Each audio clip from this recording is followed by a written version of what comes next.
Allah subhanahu wa ta'ala sait à quel point je suis heureux d'être avec vous aujourd'hui.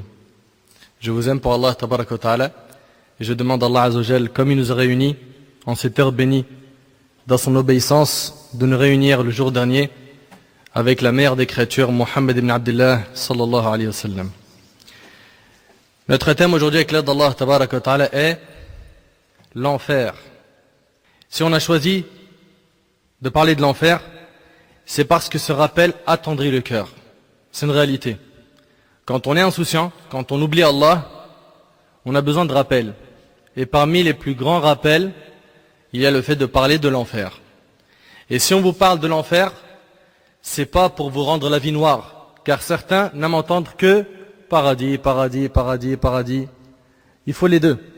Et d'ailleurs, les prophètes avaient comme rôle d'avertir et d'annoncer des bonnes nouvelles. Donc aujourd'hui, on va parler de l'enfer afin d'attendrir les cœurs et de faciliter à chacun la remise en question. Mes frères et sœurs, dans cette heure bénie, nous allons bi'idhnillahi azza wa jal voir depuis quand existe l'enfer, à quoi ressemble sa chaleur, sa taille, sa couleur, ses châtiments, ses nourritures, ses boissons, son nombre, ses chaînes, les cris des gens de l'enfer, leurs souhaits, et nous verrons aussi que l'enfer peut être une demeure éternelle pour certaines personnes, qu'Allah tabaraka wa ta'ala nous en préserve, dit amin. Mes frères et sœurs, l'enfer est une créature qu'Allah tabaraka wa ta'ala a créée avant de créer les êtres humains. L'imam al-Tahawi, rahimahullah, a dit dans son ouvrage qui s'intitule Al-Aqid al-Tahawiyya, le paradis et l'enfer sont des créatures. Sont des créatures. Ils ne sont pas appelés à disparaître. Ils ne sont pas appelés à disparaître. Allah tabaraka wa ta'ala a créé le paradis et l'enfer avant les créatures. Avant les créatures. Il leur a aussi créé des êtres pour les occuper. Allah azza wa jal fait entrer qui il veut au paradis par sa grâce, par sa miséricorde. Et il fait entrer en enfer qui il veut par sa justice. Subhanahu wa ta'ala. Chacun agit en fonction de ses limites et poursuit son destin. Le bien et le mal sont prédestinés à l'endroit des serviteurs. Et Muhammad ibn Abil Izz al-Hanafi, rahimahullah, le commentateur de l'ouvrage Al-Tahawiyya, dit, rahimahullah, en commentant cet extrait, s'agissant de ses propos, le paradis et l'enfer sont des créatures, il a dit, rahimahullah, les gens de la sunna ont toujours convenu que le paradis et l'enfer sont deux créatures qui existent à l'heure actuelle. Le paradis et l'enfer existent à l'heure actuelle. Mais les Mu'tazilites et les Jabariyya, apportant leurs croyances innovées, ont dit qu'Allah tabaraka wa ta'ala les créera le jour du jugement. Et bien sûr, c'est une erreur. La preuve que l'enfer existe déjà, qala tabaraka wa ta'ala fi surat Ali Imran. Allah azza wa jalla a dit dans surat Ali Imran, surat 3, verset 131, wattaqun nar allati u'iddat lil kafirin. Et craignez le feu, préparez. Et le verbe est utilisé au passé. Préparez pour les mécréants. Et craignez le feu, préparez pour les mécréants. De même, le prophète alayhi salatu wassalam a vu l'enfer. Fi rihlat al-Isra wal Mi'raj, dans son voyage nocturne. Selon Anas radiyallahu anhu, il rapporte quelque chose parvint au messager de Dieu alayhi salatu wassalam concernant ses compagnons. On lui avait rapporté qu'ils riaient dans leur réunion. Il leur fit ce sermon, sallallahu alayhi wa sallam. Il a dit aux compagnons, on m'a présenté le paradis et l'enfer. Donc il les a vus, sallallahu alayhi wa sallam. Donc ils existent déjà. On m'a présenté le paradis et l'enfer. Et je n'ai jamais rien vu jusqu'à ce jour de plus beau ni de plus affreux. Il n'a jamais rien vu de plus beau que le paradis. Et il n'a rien vu de plus affreux que l'enfer. Et il a dit, sallallahu alayhi wa sallam, si vous saviez ce que je sais, vous ririez certainement peu et vous pleuriez certainement beaucoup. Ce fut pour les compagnons du messager de Dieu alayhi salatu wassalam la journée la plus pénible de leur vie. Ils se courrirent le visage et se mirent à pleurer en faisant entendre un azimant rapporté par Bukhari et Muslim. Et Abdullah ibn Abbas radiyallahu anhuma a dit, le soleil s'éclipsa du vivant du messager alayhi salatu wassalam. Dans la suite du hadith, on lit, j'ai vu le paradis. Le prophète alayhi salatu wassalam, il dit, j'ai vu le paradis. Écoutez bien, et voulu m'en saisir d'une grappe de fruits. Le prophète alayhi salatu wassalam, il a vu le paradis alors qu'il était sur terre. Et il a vu quoi? Une grappe de fruits. Il dit sallallahu alayhi wa sallam, si je l'avais obtenu, vous en mangeriez jusqu'à la fin du monde. Et j'ai vu l'enfer. Et je n'ai jamais découvert un spectacle aussi affreux rapporté par Bukhari et Muslim. Mes frères et sœurs, il s'agit de l'enfer, du châtiment d'Allah tabaraka wa ta'ala. Dans le cas où l'on oublie l'enfer, la chaleur de l'été nous le rappelle, le froid de l'hiver nous le rappelle. Mais comment est-ce que tu peux parler de froid? Écoute avec moi, mes frères et sœurs, sachez que ce que l'on vit comme chaleur aujourd'hui, et ce que l'on vit comme froid intense en hiver, n'est qu'un souffle de l'enfer.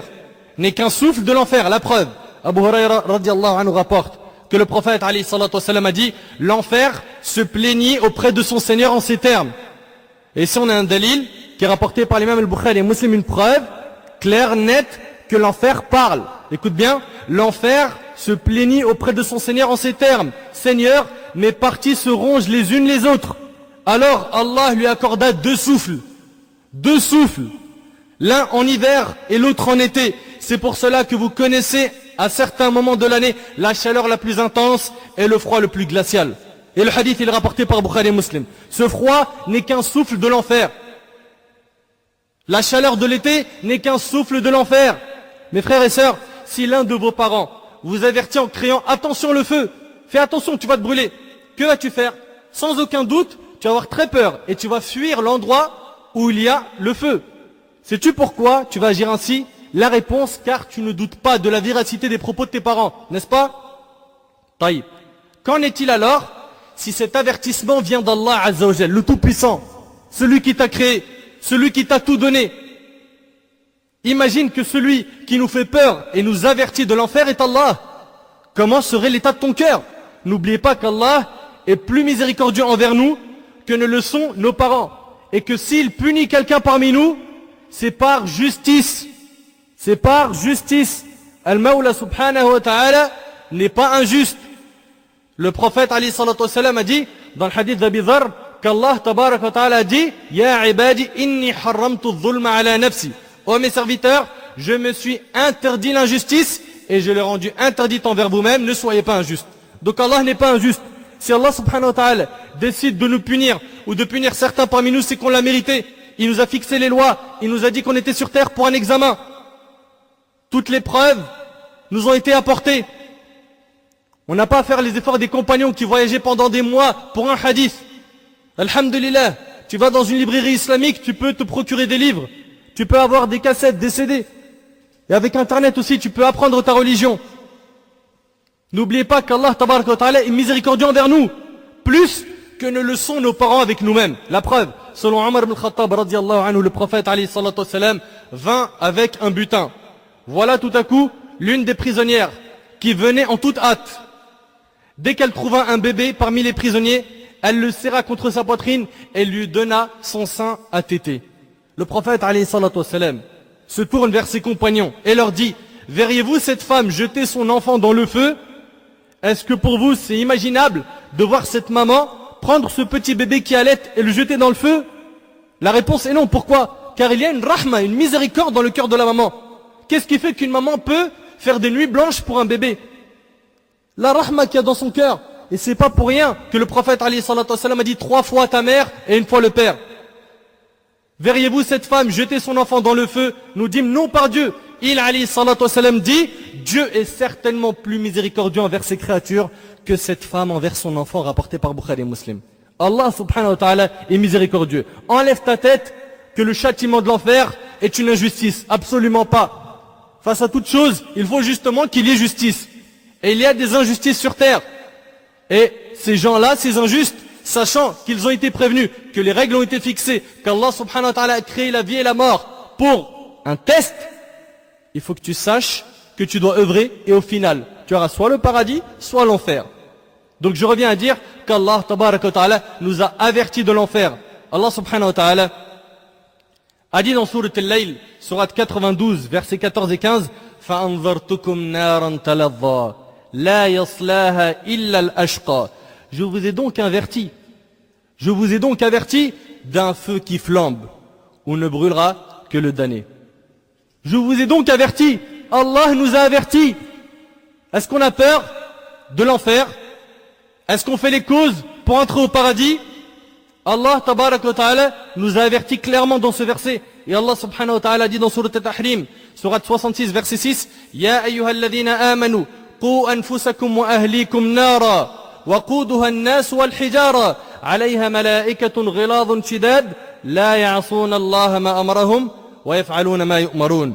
Ô vous qui avez cru, préservez vos personnes et vos familles d'un feu dont le combustible sera les gens et les pierres. Allah il nous avertit. Allah il nous dit, préservez-vous d'un feu dont le combustible sera les gens et les pierres, surveillés par des anges rudes, durs, ne désobéissant jamais à Allah en ce qu'il leur commande et faisant strictement ce qu'on leur ordonne. Mes frères et sœurs, sachez qu'il n'existe aucune personne qui nous veut le bien comme le prophète Muhammad sallallahu alayhi wa sallam. Allah tabaraka wa ta'ala a décrit notre prophète sallallahu alayhi wa sallam que l'on doit aimer plus que notre père, plus que notre mère, plus que tout ce qui existe sur terre.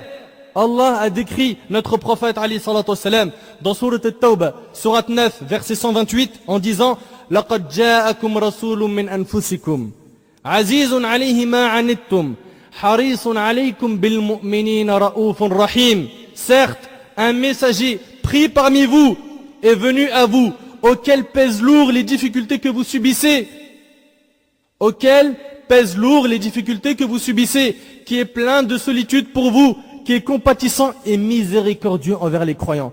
Le prophète sallallahu alayhi wa sallam, il veut notre bien. Il nous aime sallallahu alayhi wa sallam. Du premier jour jusqu'à notre entrée au paradis ou en enfer, il sera debout, en train de voir, vérifier l'état de sa communauté. Selon Abu Huraira radiyallahu anhu, le prophète alayhi salatu wa sallam a dit, je suis par rapport à ma communauté comme l'exemple d'un homme qui alluma un feu et dans lequel les insectes et les papillons tomberaient malgré que cet homme les repousse. Imaginez un petit peu ce que nous dit le prophète sallallahu alayhi wa sallam. Il dit qu'il est comme un homme qui a allumé un feu. Et vous savez, les papillons et les insectes sont attirés par tout ce qui est lumière. Et ensuite, les papillons et les insectes commencent à se rapprocher et ils tombent du feu. Et cet homme, il les repousse pour pas que ces papillons et ces insectes tombent en enfer. Le prophète alayhi salatu wa sallam dit, quant à moi, je vous empêche de vous précipiter dans le feu en vous tenant par la ceinture. Mais malheureusement, certains de vous m'échappent. Certains de vous m'échappent, rapporté par Bukhari et Muslim. Il y en a certains, hélas, qui ont eu les recommandations du prophète sallallahu alayhi wa sallam, qui en suivant le livre d'Allah et le prophète alayhi salatu wa sallam, ils trouveront le bonheur ici-bas et dans l'au-delà. Mais non, ces gens-là préfèrent cette vie éphémère de ce bas monde. Ces gens préfèrent le haram. Ces gens préfèrent les mauvaises fréquentations. Ces gens préfèrent ce qui est palpable. Ils échangent l'au-delà éternel contre ce bas monde éphémère. Notre prophète sallallahu alayhi wa sallam, qui nous veut le bien, plus que n'importe qui, nous a avertis du feu de l'enfer. Il a peur pour nous de l'enfer.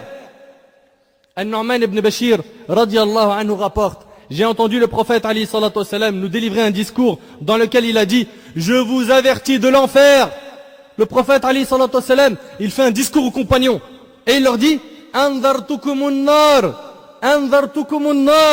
je vous avertis de l'enfer, je vous avertis de l'enfer. An-Nu'man radiyallahu anhu a dit, au point où si une personne était au marché, elle l'aurait entendu depuis la mosquée.